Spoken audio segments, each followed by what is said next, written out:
I think when we're choosing a partner, often at a deeper level, we can sense underlying vulnerabilities in them. And people describe, feeling I met my soulmate, or there was just something about them that made me feel at home or comfortable. And it's that kind of thing, I think, that describes this sort of the conscious version of this unconscious apprehension of this sort of shared area of vulnerability that the partners are likely to inhabit together. Both might, for example, have shared similar experiences of not being able to rely on their caregivers. And let's say he dealt with this by becoming quite sort of anxious and clingy and trying to keep people who are important to him close to him. She might have dealt with it by saying, I'm never going to rely on anybody. I'm going to show how tough and independent I am. So there they are in adulthood. They look really different. She looks really independent and feisty.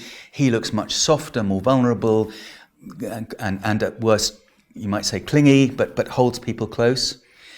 So he's expressing something for her, the vulnerability that she's too frightened to show.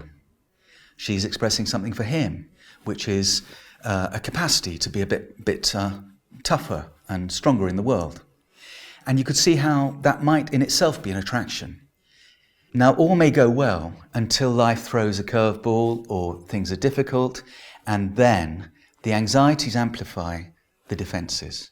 So they have to get she has to get tougher, he gets needier, and they get more and more polarised. And then, for example, and this happens in lots of different ways, and it's a very crude kind of example I'm giving, but nevertheless, her toughness and distancing might be felt to be more and more rejecting by him. He might then get more and more anxious and get clingier and clingier.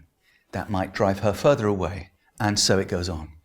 And it's that kind of escalation of these differences, things that attracted people to each other in the first place, that then become experienced as the problem, is typically, often what, people present with initially when they come for help. And what shifts things, often in a very profound way, is when they start to discover how much they share underneath these apparent differences.